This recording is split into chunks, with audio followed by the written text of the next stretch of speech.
আপোনাক মই কি যুক্তিত ভাড়া বঢ়াই দিম কোনে বঢ়াইছে আপোনালোক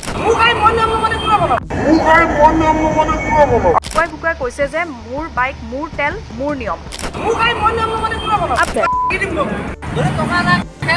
আহক নহয় নহয় আপোনালোকৰ নিয়মবিলাক কোনে বনায়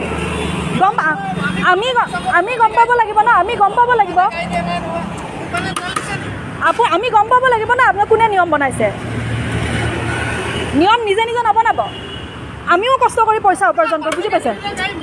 নহয় নহয় আপুনি কিয় নিয়ম বনাব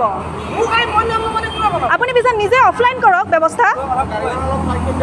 আপুনি অফলাইন ব্যৱস্থা কৰক আপোনালোকে নিয়ম বনাব আমিওতো কষ্ট কৰি পইচা উপাৰ্জন কৰোঁ নহয় আপোনালোকৰ নিয়মটো কোনে বনাইছে ভাঙক আপুনি আহকচোন আহকচোন আহক আহক আহক আহকচোন আপুনি কালি মই গণেশগুৰিৰ পৰা AIDCলৈ উবেৰত এখন বাইক বুক কৰিছিলোঁ আৰু বাইকখন বুক কৰাৰ পাছতে কিছু সময় পলম হৈছিল আহি পোৱাত ড্ৰাইভাৰজনৰ তেওঁ তাৰ পাছত আহি পালে আহি পোৱাৰ পিছত মই অহাৰ লগে লগে তেওঁ কৈছে যে আপুনি ভাড়াটো অলপ বঢ়াই দিব মই আৰু বিশেষ একো কোৱা নাই কাৰণ মোৰ বহুত দেৰি হৈছিলে কালি দেৰি হোৱাৰ বাবে মই বিশেষ একো তৰ্ক বিতৰ্ক নকৰি মই গন্তব্যস্থানলৈ গ'লোঁ তাৰপাছত মোৰ নিৰ্দিষ্ট যিটো ভাড়া দেখুৱাইছিলে এপত যিটো ভাড়া দেখুৱাইছিলে সেই ভাড়াটো মই তেওঁক দিলোঁ দিয়াৰ পাছত মই মোৰ স্থানলৈ যাব ওলাওঁতে তেওঁ পাছফালৰ পৰা মাত দিছে মানে খুব ৰুডলি তেওঁ মাতিছে বাইদেউ আপুনি ভাড়া বঢ়াই দিব দিছিলোঁ আপুনি ভাড়া বঢ়াই নিদিলে যে এনেকৈ তেওঁ কৈছে তেতিয়া মই উভতি আহি ক'লোঁ যে আপোনাক কিহৰ কাৰণে ভাড়া বঢ়াই দিম তেতিয়া তেওঁ মানে কৈছে মানে লগে লগে তেওঁ এগ্ৰেছিভ হৈয়ে গ'ল যে কিহৰ কাৰণে ভাড়া বঢ়াই মই আপোনাক কৈছোঁ উঠোঁতে আপোনাক বাইকত উঠোঁতে আপোনাক কৈছোঁ যে ভাড়া বঢ়াই লাগিব তেতিয়া মই কৈছোঁ আপোনাক মই কি যুক্তিত ভাড়া বঢ়াই দিম কোনে বঢ়াইছে আপোনালোকৰ এই ভাড়া বঢ়োৱা নিয়মটো আপোনালোকৰ কোনে কৰিছে তেতিয়া তেওঁ কৈছে যে ভাড়া বঢ়োৱা নিয়মটো মই কৰিছোঁ মানে তেওঁ বাইকত বুকুৱাই কৈছে যে মোৰ বাইক মোৰ তেল মোৰ নিয়ম গতিকে মই ভাড়া মোক বেছিকৈ বঢ়াই দিবই লাগিব ভাড়া বঢ়াই নিদিলে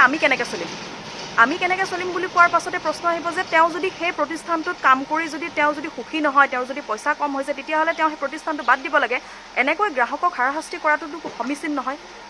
তেওঁ লগে লগে বহুত বেছি এগ্ৰেছিভ হৈ গ'ল তেওঁ মই যেতিয়া মোবাইলটো উলিয়ালোঁ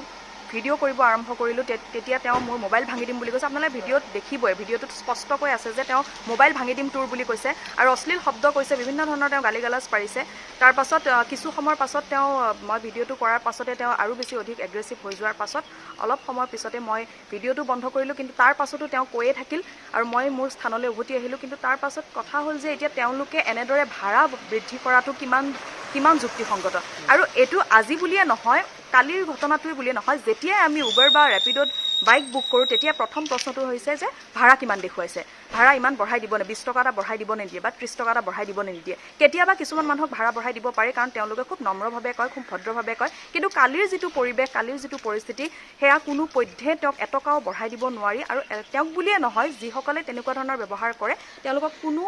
কোনো পধ্যে ভাড়া বঢ়াই দিব নোৱাৰে গতিকে যিসকল উবেৰ চালক বা তেওঁলোক আছে যিসকলে ভালকৈ কাম কৰি আছে যিসকল প্ৰকৃতাৰ্থত কাম কৰি আছে তেওঁলোকক মই ক'ব বিচাৰোঁ যে আপোনালোকেও এই ক্ষেত্ৰত এই চালকজনৰ বিৰুদ্ধে আপোনালোকেও মাত মাতক যাতে আপোনালোক যেনেদৰে কাম কৰি আছে আপোনালোকে যাতে ভালদৰে কৰিব পাৰে এজনৰ বাবে যাতে আপোনালোক বদনামী হ'ব নোৱাৰে